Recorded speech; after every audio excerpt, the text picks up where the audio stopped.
When World War II reached its most precarious moment for Britain in 1940, the threat of German air attacks forced British scientists to confront a critical technological gap. Early warning radar existed, but it depended on long-wave systems such as chain-home, which could detect high-altitude aircraft, yet struggled with low-flying bombers and lacked precision for night defense. The British government sought a solution capable of generating high-frequency microwave radiation, a field where existing equipment was too weak to be militarily useful.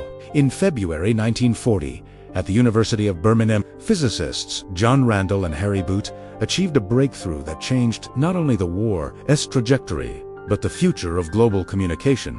The creation of the cavity magnetron was an engineering milestone. It produced microwave pulses thousands of times stronger than previous devices, and did so with remarkable stability. Instead of large, inefficient radio wave systems, the magnetron enabled compact radar sets capable of operating at wavelengths around 10 centimeters. This allowed radar antennas to shrink dramatically, making airborne radar not only possible, but reliable. Historian James Finney Baxter, I later described it as the most important item delivered from Britain to the United States in the whole war because of its strategic value. Without this invention, Allied radar would have remained slow, imprecise, and vulnerable. Recognizing the magnetron's importance, the British government classified it at the highest security level. In September 1940, Sir Henry Tizard led a scientific delegation, the Tizard Mission, to the United States. Their objective was unprecedented: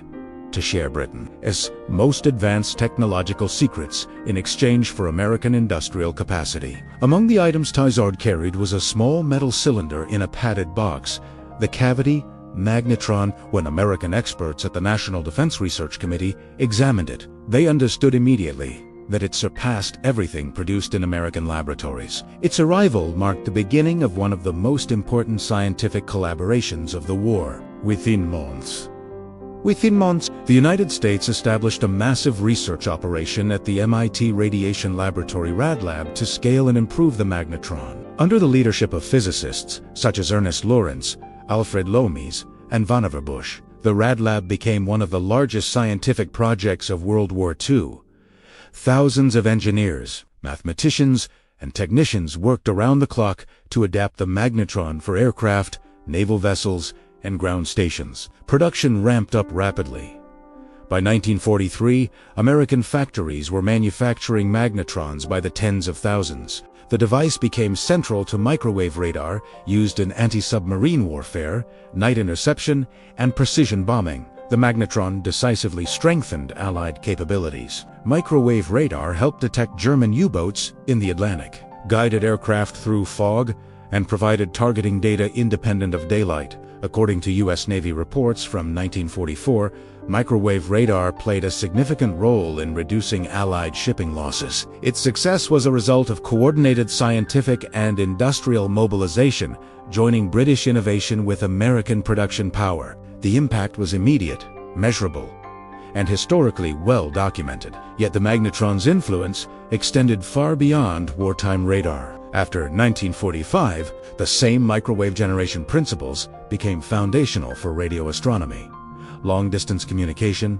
deep space tracking, and eventually, satellite technology. Early experiments, such as Project Diana 1946, which bounced radar waves off the moon, were only possible because of magnetron-based microwave transmitters. As the Cold War unfolded, the magnetron's legacy became inseparable from the emergence of communications satellites, which depended on microwave frequencies for stable, long-range transmission. A device born out of wartime urgency laid the technological groundwork for humanity's presence in space. In the summer of 1940, Britain faced an existential threat. German bombing campaigns intensified, industry centers were targeted, and the nation's scientific resources were stretched to the limit. It was in this context that Sir Henry Tizard, a chemist and government science advisor, proposed a radical idea, one that many in London considered dangerous and even desperate. He argued that Britain should share its most classified technological secrets with the United States, a country not yet in the war. His rationale was simple.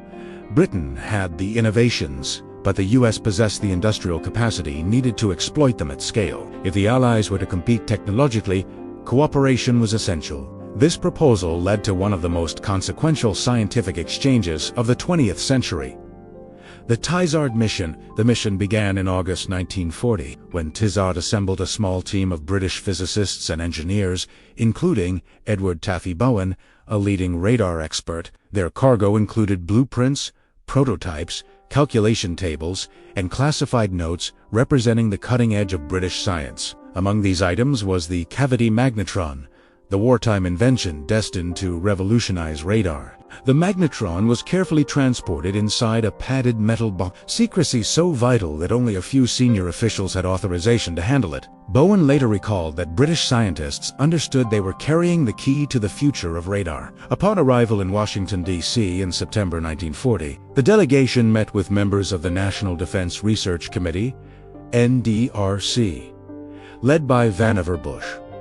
At one pivotal meeting, Bowen placed the magnetron on the table in front of American scientists, including Alfred Loomis and Ernest Lawrence. The Americans were astonished. Their existing microwave generators were far weaker and less efficient. The cavity magnetron's ability to generate high-power microwaves in a compact form impressed the NDRC deeply that Bush immediately authorized large-scale collaboration. Historians describe this single moment as a turning point in Allied wartime science. The United States responded with extraordinary speed. The NDRC created a new facility dedicated entirely to microwave radar research.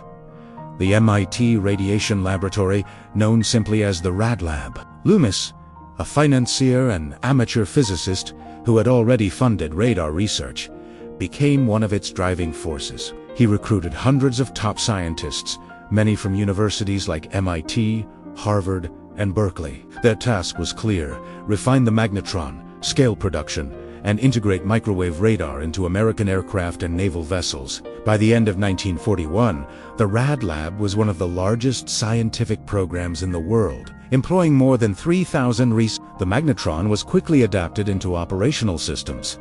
U.S. manufacturers, including Western Electric and General Electric, were contracted to produce magnetrons in mass quantities. Technical reports from the Rad Lab reveal that production ramped up exponentially from 1942 onward, with tens of thousands of units manufactured each month. These devices became the heart of newly developed airborne radar sets, such as the SCR-720, enabling American aircraft to detect submarines and navigate in poor visibility. The Navy deployed microwave radar on destroyers and escort carriers, significantly improving anti-submarine warfare capabilities in the Atlantic. The success of the Telstar mission demonstrated how wartime collaboration could alter the trajectory of global technology. Britain's willingness to share its most valuable scientific asset with an allied nation reshaped the balance of power in radar warfare. More importantly, the magnetron's migration from a British laboratory to American mass production ensured its survival beyond the war.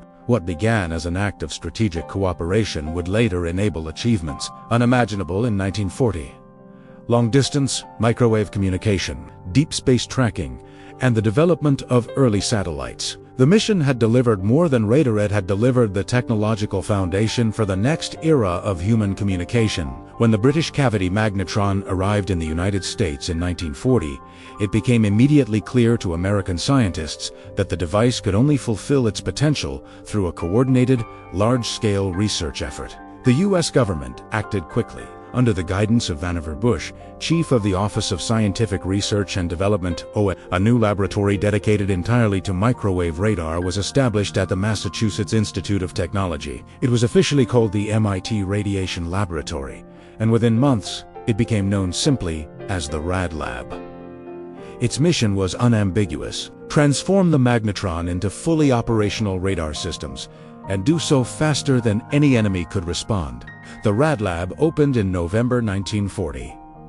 From the beginning, it attracted some of the most accomplished scientific minds in the United States. Physicist Alfred Loomis, who chaired the National Defense Research Committee's Radar Division, was instrumental in its creation. Loomis used his influence and personal wealth to secure the resources needed to accelerate research. Nobel laureate Ernest Lawrence, inventor of the cyclotron and one of America's most respected scientists, also played a crucial role. Together, Loomis, Lawrence, and Bush built a research environment where academic freedom and wartime urgency coexisted. Their leadership shaped the Rad Lab into one of the most productive scientific institutions of the 20th century. The scale of the Rad Lab was unprecedented. At its peak, it employed more than 3,900 scientists, engineers, mathematicians, and technicians, making it comparable in size to the Manhattan Project, though far less secretive. Its work was divided into specialized groups focusing on airborne radar, naval radar, navigation systems, antenna design, signal processing, and microwave theory. Historian Louis Brown later described the Rad Lab as a wartime university of microwave science, because so many fundamental discoveries in electronics and communication emerged from its research groups. The magnetron was the core of nearly every project, serving as the engine that produced the microwave power necessary for compact, high-resolution radar. One of the Rad Lab's most significant achievements was the development of the SCR-584 radar, a microwave tracking system used for anti-aircraft defense. Its precision was far superior to earlier radars, enabling accurate targeting of fast-moving aircraft. The SCR-584 was credited with playing a major role in countering German V-1 flying bombs in 1944. Other programs included the H-2X radar for navigation and bombing accuracy, and the ASG radar, which allowed naval aircraft to detect submarines on the ocean surface. These systems transformed Allied operational capabilities. Reports from the U.S. Army Air Forces and U.S. Navy confirmed that microwave radar was instrumental in improving night operations, coastal defense, and submarine detection. Equally important was the Rad Lab's partnership with American industry. Companies such as Raytheon, Western Electric, General Electric, and Bell Labs collaborated closely with Rad Lab researchers to convert experimental designs into mass-produced equipment. Raytheon, in particular, became the largest American manufacturer of cavity. According to wartime production records, Raytheon scaled magnetron output from dozens per month in 1941 to thousands per week by 1944. This industrial capability ensured that microwave radar could be deployed globally across Allied fleets, air bases, and ships with remarkable speed. By the time the Rad Lab closed in December 1945, it had completed more than 150 radar systems and published findings in what became the influential MIT Radiation Laboratory series, a 28-volume set that remains a cornerstone of microwave engineering. The Rad Lab's contribution to the war was profound, but its long-term impact was even greater. Its research laid the foundation for modern microwave communication, radio astronomy, and early satellite tracking. The tools that emerged from its wartime laboratories would soon support the next era of human technological advancement, one that extended beyond the sky. When microwave radar reached the front lines in 1942 and 1943, its impact was immediate and measurable across multiple theaters. Unlike earlier long-wave systems, which required enormous antennas and struggled to detect targets at low altitude or in poor weather, the new magnetron-based radar offered unprecedented resolution and portability. This allowed ships, aircraft, and coastal stations to identify small, fast, or low-flying objects that had previously escaped detection. Reports from the U.S. Navy and Royal Air Force show that microwave radar became a decisive factor in anti-submarine warfare, night interception, and navigation in the Atlantic and Pacific.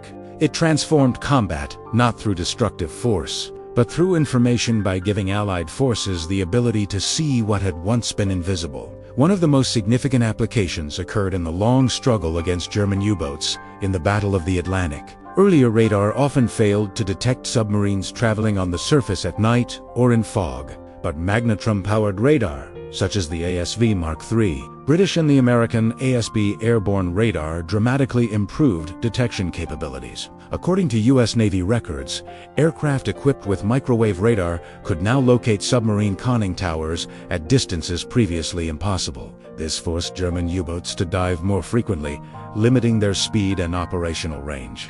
Historian Clay Blair, in his comprehensive study of the U-boat war, noted that microwave radar contributed significantly to the sharp decline in Allied shipping losses after MID 1943. microwave radar also transformed air operations. The American -720 Seychelles Rupees and British AI Mark 8 airborne intercept radars allowed night fighter aircraft to locate enemy bombers without visual contact. RAF reports from 1944 document a substantial increase in successful interceptions using these systems. In the Pacific, U.S. Navy carrier groups used the SG surface search radar, also magnetron-based, to track enemy vessels in darknesses and heavy weather. This technology provided valuable situational awareness during complex naval engagements and helped reduce the risk of surprise attacks. Radar operators became essential crew members aboard American destroyers and cruisers, feeding constant data to commanders.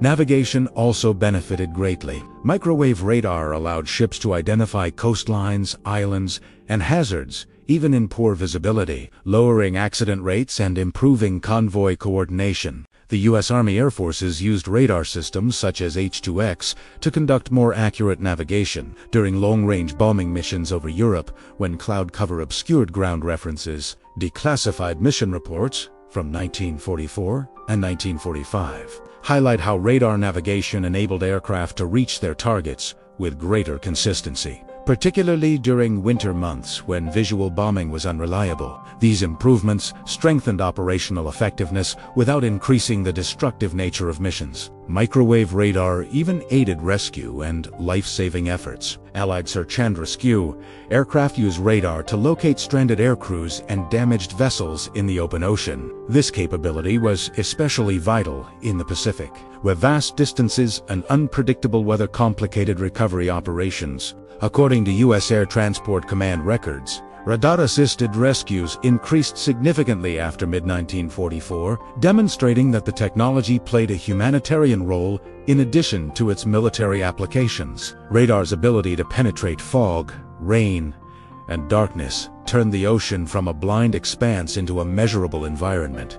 By 1945, microwave radar had become indispensable across Allied forces. It did not win battles through direct force, but by providing information superioritiling commanders to make decisions based on accurate, real-time data. Its integration into aircraft, ships, submarines, and ground stations represented one of the largest technological deployments of the war. The performance of microwave radar during World War II demonstrated the power of electromagnetic science and set the stage for its post-war evolution into communication, navigation, and eventually satellite technology. What began as an urgent wartime innovation had become a permanent pillar of modern technical civilization. When World War II ended in 1945, many of the scientific programs that had transformed Allied capabilities were shut down, reorganized, or absorbed into peacetime institutions. But microwave technology driven by the cavity magnetron and refined at the MIT Radiation Laboratory did not fade.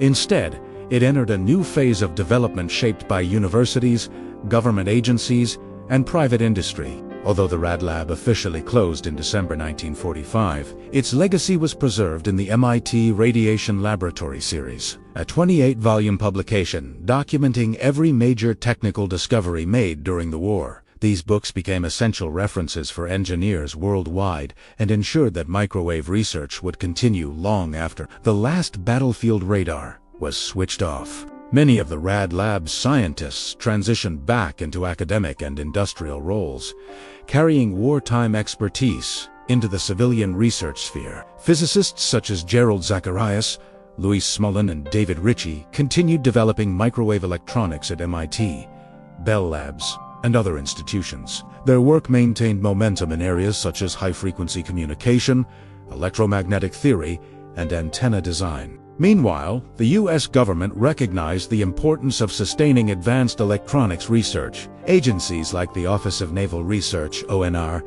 and the newly formed Air Force Research Laboratory funded large-scale studies into microwave propagation, atmospheric effects, and long-range communication. These post-war initiatives preserved the technical foundation necessary for later breakthroughs in radio science and space communication. Civilian industry expanded its microwave research as well. Companies that had mass-produced magnetrons during the war, especially Raytheon, pivoted toward commercial electronics. Raytheon engineers explored non-military uses of magnetron-generated microwaves, including heating and communication. This period led to the accidental discovery that microwave radiation could cook food efficiently, an observation famously made by Raytheon engineer Percy Spencer in 1945, eventually resulting in the first commercial microwave oven. At the same time, Bell Labs pushed microwave telecommunication forward with projects involving long-distance radio relay towers, an early predecessor to satellite communication systems. One of the earliest demonstrations that microwave capability would shape the future came from Project Diana in 1946.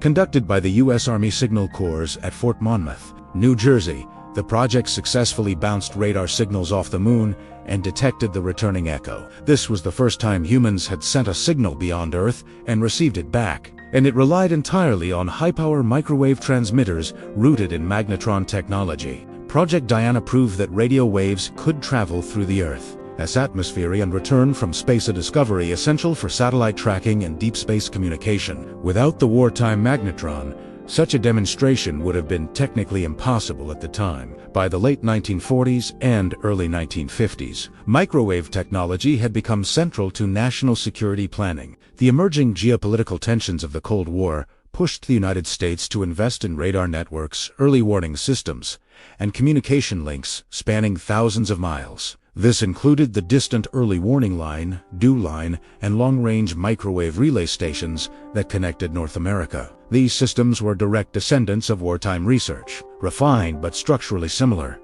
Powerful microwave transmitters, stable receivers, and precise antennas. The same physics and engineering developed to detect enemy aircraft now provided continental defense and early warning infrastructure. As peace settled across Europe and Asia, microwave research was no longer sustained by immediate danger, but by long-term scientific opportunity. Universities developed new courses on electromagnetic theory and radio frequency engineering. Corporations built laboratories dedicated to telecom innovation. Government agencies funded experiments probing the upper atmosphere. All of these efforts preserved the magnetron's legacy and extended the reach of microwave technology far beyond warfare. What had begun as a wartime necessity had quietly transformed into a peacetime engine for communication, research, and eventually the first steps toward satellite technology. In January 1946, only a few months after the end of World War II, a small group of Signal Corps engineers stood in the freezing air at Fort Monmouth, New Jersey, preparing for an experiment that many scientists believed was impossible. Their objective was straightforward in words, but unprecedented in practice. They intended to transmit a powerful radar pulse toward the moon and detect the faint echo that returned to Earth. The project, named Project Diana, marked humanity's first attempt to send an intentional radio signal beyond our planet. It relied entirely on the microwave science developed during wartime,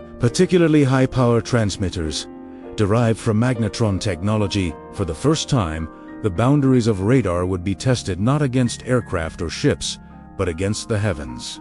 The team was led by John H. DeWitt, an experienced radar engineer who had worked on long-range detection systems during the war. His colleagues included mathematician E. King Stodler and engineers such as Harold Webb and William S. Lewis, all veterans of wartime radar programs. Their equipment was built around a modified SCR-271 radar set, enhanced with components capable of generating high-power microwave pulses. These enhancements were directly descended from the magnetron-based systems refined at the MIT Radiation Laboratory. Without wartime innovations in microwave generation, the experiment would have lacked the power required to reach the moon and return.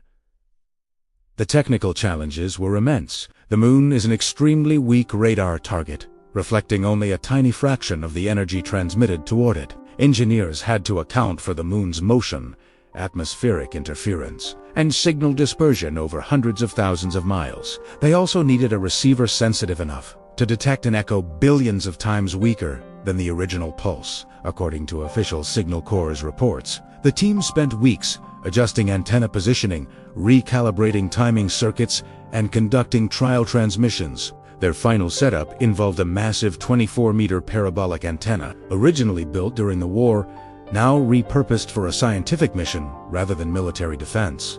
On the morning of January 10, 1946, the team transmitted the first series of high-power radar pulses toward the moon.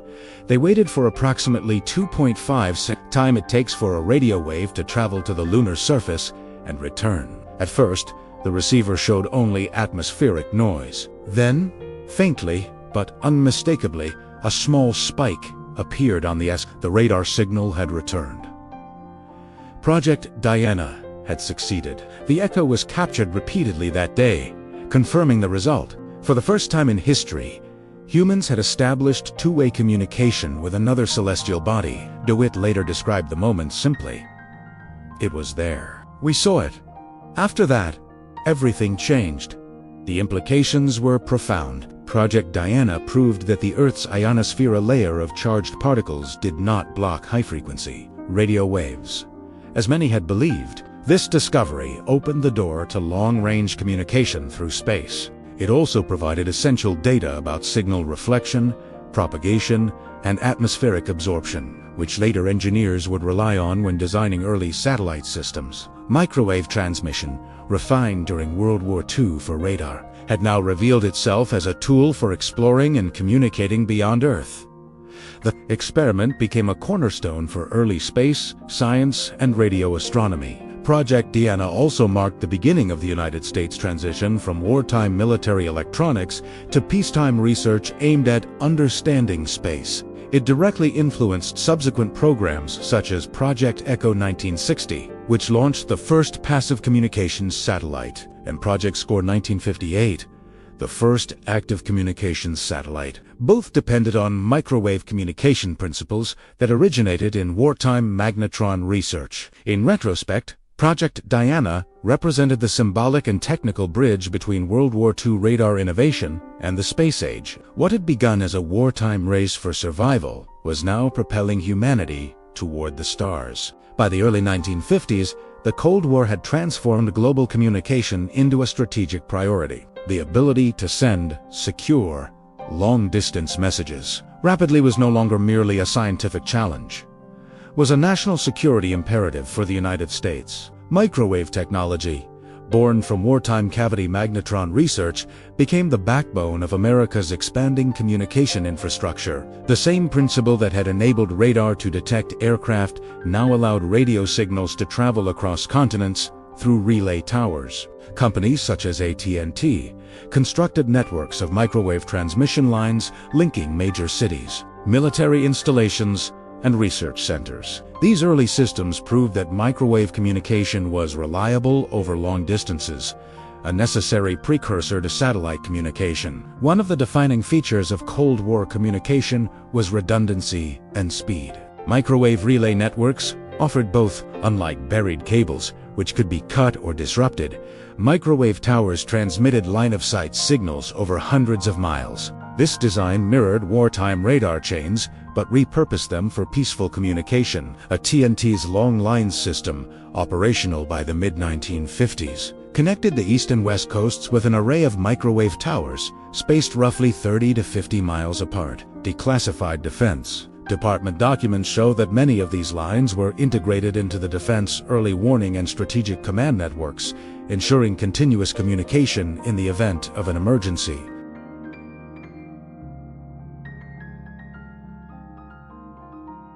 Engineers there refined microwave amplifiers, oscillators, and antennas, enabling higher data rates and more stable transmission. These innovations built directly on wartime magnetron research and the extensive microwave data published in the MIT Radiation Laboratory series. Bell Labs also contributed to the development of the maser and later the laser, both of which would play crucial roles in precision communication technologies. By the mid-1950s, the scientific community understood that microwave frequencies were ideal for communication through the upper atmosphere and potentially through space. The launch of the Soviet satellite Sputnik 1 in October 1957 marked a turning point. Suddenly, communication and surveillance from orbit were no longer theoretical, they were geopolitical realities. The United States recognized that microwave-based communication, already proven through relay networks and radar experiments, could extend into space.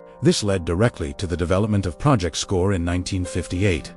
the world's first active communications satellite. Built by the U.S. Army Signal Corps, SCORE used microwave radio equipment to receive, store, and retransmit messages. Its most famous transmission was a Christmas message from President Dwight D. Eisenhower demonstrating the potential of space-based communication. Shortly afterward, the ECHO satellite program demonstrated passive microwave communication on a global scale. ECHO 1, launched in was essentially a large metallic balloon that reflected microwave signals between ground stations. For the first time, engineers could test long-distance communication through space using principles derived from radar reflection and atmospheric propagation concepts. Originally developed for wartime radar, data collected from ECHO shaped the design of Telstar, launched in 1962. The first true commercial communications satellite capable of transmitting television, telephone, and data signals across the Atlantic. Telstar operated entirely within microwave frequencies made possible by decades of research stretching back to the magnetron. By the mid-1960s, it was evident that the technologies created to win World War II had become the foundation of a new global communication era. Microwave transmitters, radar theory, and the engineering expertise of the MIT Rad Lab directly enabled satellite communication, systems that transformed how nations exchanged information. Satellites would soon support weather forecasting, navigation, international broadcasting, and scientific exploration. The Cold War had intensified competition, but it also accelerated technological progress, rooted firmly in wartime invention. The link between the magnetron and the satellite was no longer conceptual, it was historical fact. When the United States launched ECHO 1 on August 12, 1960, the scientific world witnessed a direct and traceable evolution of microwave research that began 2 decades earlier in wartime laboratories. ECHO 1 was an enormous metallic balloon, 30 meters in diameter, covered with an aluminum-coated plastic film. Its purpose was simple: reflect microwave signals across vast distances, allowing engineers to test whether communication between continents could bypass Earth's curvature using space itself as a relay. This experiment relied on principles developed for radar reflection during World War II and refined through the experiments of Project Diana. Radar engineers had long studied signal reflection, propagation, and atmospheric loss knowledge that now guided early satellite communication. The results from ECHO 1 were immediate and groundbreaking. Engineers at Bell Labs successfully transmitted voice and data signals between ground stations in California and New Jersey by bouncing microwaves off the satellite's reflective surface. It was the first successful demonstration of global radio communication using space. According to Bell Labs technical reports, the experiment confirmed that microwave frequencies originally harnessed for wartime radar were uniquely suited for long-distance, high-bandwidth communication through the upper atmosphere and beyond. The satellite's large surface area made it an ideal target for Earth-based microwave transmitters, proving the feasibility of orbital communication systems. ECHO's success paved the way for more advanced experimental satellites.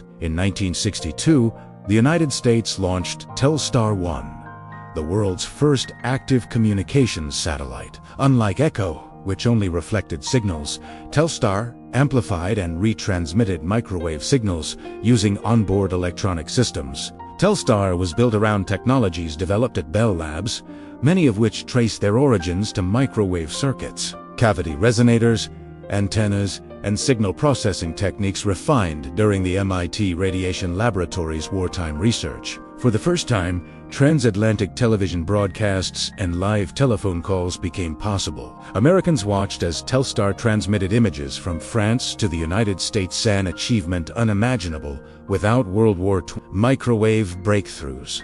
In parallel, government agencies expanded their own satellite programs. NASA's TIROS series of weather satellites, starting with TIROS-1 in April 1960, relied on microwave communication links to transmit meteorological images back to Earth. Defense projects such as Transit, the first operational satellite navigation system, depended on stable microwave frequencies for precise tracking. These systems emerged directly from the Cold War's need for reliable global communication and navigation, which itself was rooted in wartime radar research. the physics of microwave propagation, antenna directionality, and atmospheric attenuation studied intensively during World War II now guided the design of orbital instrumentation. International programs followed closely. In 1964, the creation of Intelsat, a global satellite communications organization, signaled that space-based communication had become a worldwide endeavor. Intelsat's early satellites used microwave frequencies to distribute international telephone traffic and television signals. The engineering teams responsible for these systems routinely referenced wartime and post-war microwave research, including the Radiation Laboratory series and Bell Lab's technical publications. The magnetron had given the world high-powered, stable microwaves. Post-war laboratories had refined them, and now satellites carried those frequencies across the globe. Echo, Telstar, Tiros, and Transit revealed a clear technological lineage. The capabilities that allowed commanders to detect submarines in the mid-Atlantic now allowed scientists to monitor weather patterns from orbit. The electromagnetic principles that once tracked enemy aircraft now connected continents with real-time communication. Each new satellite system demonstrated how wartime discoveries had transformed into peaceful global infrastructure. Radar had expanded humanity's ability to see the world. Satellites expanded humanity's ability to see beyond it. By the end of the 1960s, it was evident that the technologies developed to meet the urgent demands of World War II had become essential components of the modern communication age. The cavity magnetron, once a small metal cylinder hidden in a British laboratory, had indirectly enabled a network of orbiting machines capable of linking nations, forecasting storms, guiding ships, and broadcasting images across oceans. The echo of wartime microwave innovation was no longer confined to laboratories. It was orbiting above the Earth, shaping the future of global communication. By the early 1970s, the legacy of microwave technology had become inseparable from global communication. What began as wartime radar research had evolved into an international network of relay stations, satellites, antennas, and ground terminals connecting nearly every part of the world. Commercial broadcasting, long-distance telephone service, and transoceanic data transfer all relied on microwave frequencies that had their foundation in the cavity. As satellites became more advanced, they replaced the earlier passive systems of the 1960s with active transponders capable of amplifying and retransmitting signals. Intelsat's early satellites, particularly Intelsat 2 1967 and Intelsat 3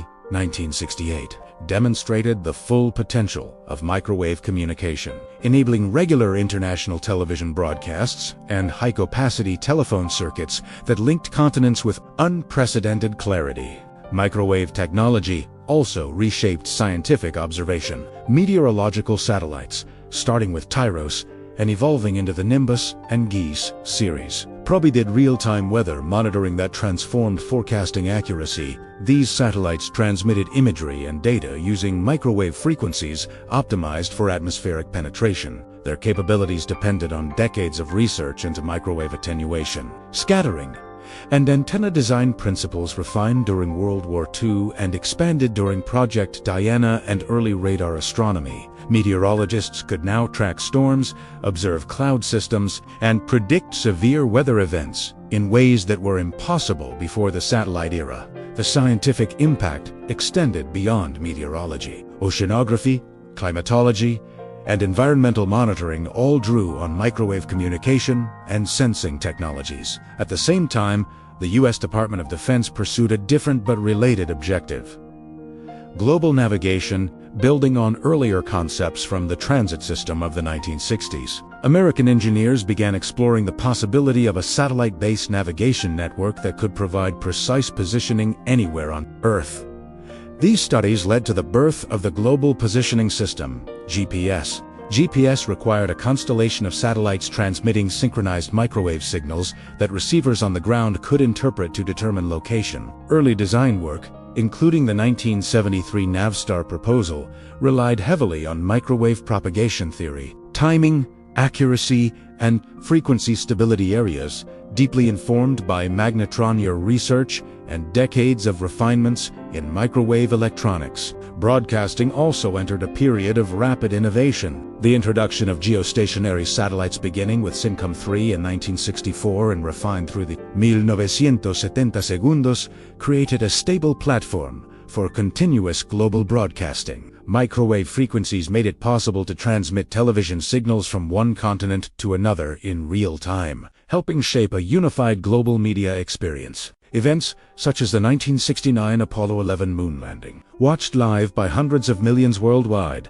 were made possible by satellite microwave communication networks. Engineers at NASA and international ground stations relied on antenna systems and data links whose lineage traced directly to wartime research on high-frequency electromagnetic transmission. As technology advanced, the influence of the cavity magnetron continued to echo across industries. Telecommunications firms used microwave repeaters to expand long-distance networks. Scientific institutions used microwave receivers for deep space tracking, including missions to Mars and Venus. Even early computer networks, including ARPANET relay systems, incorporated microwave communication paths before fiber optic cables became widespread. Microwave engineering had become a central pillar of modern infrastructure, shaping the world's information economy just as decisively as it had shaped military operations 3 decades earlier. By the late 1970s, one truth was clear.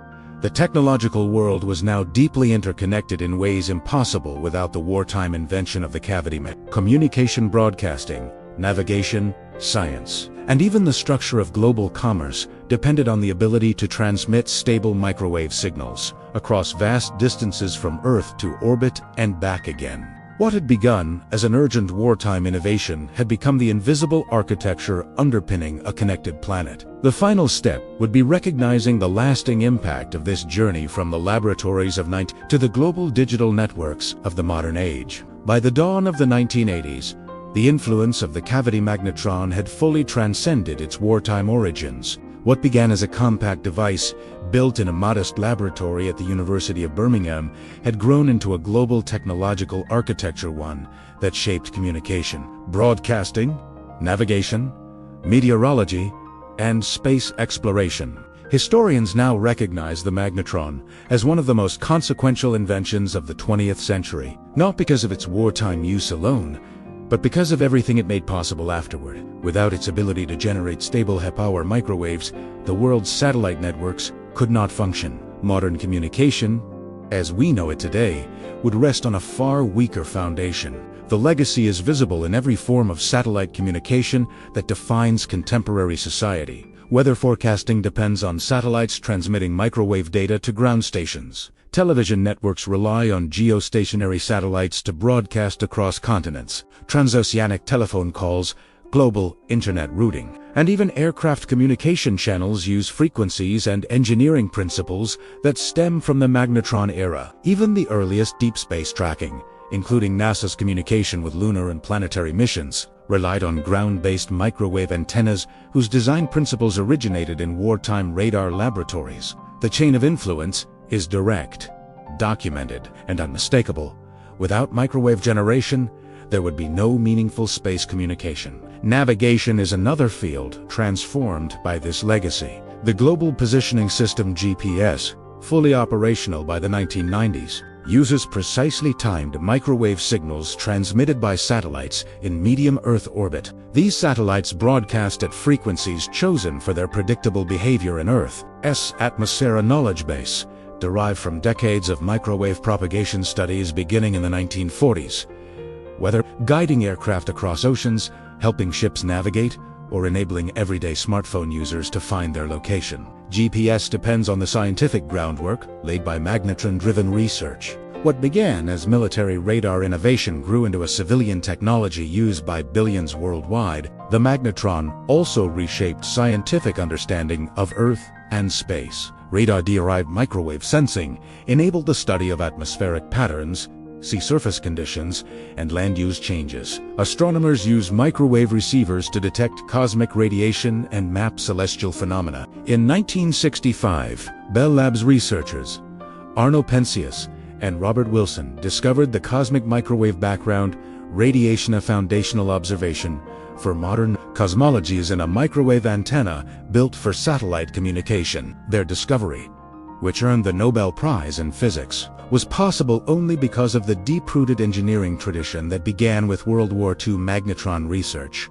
Economically, the impact is equally significant. Industries built around satellite communication television, telecommunications, weather services, navigation, logistics, aviation, and space exploration represent trillions of dollars in global economic activity. None of these sectors could exist in their modern form without the electromagnetic engineering capabilities developed during the wartime radar race. The magnetron did not simply contribute a component. It provided the essential principle that enabled high-frequency, high-power microwave transmission. It was the technological spark that ignited an entire era of innovation. Today, the cavity magnetron remains a reminder of how scientific progress often emerges from urgent necessity. A device invented to protect a nation during one of history's darkest periods became the cornerstone of a connected world. From radar screens scanning the English Channel in 1942, satellites orbiting thousands of kilometers above Earth, the same electromagnetic principles continue to guide humanity's communication,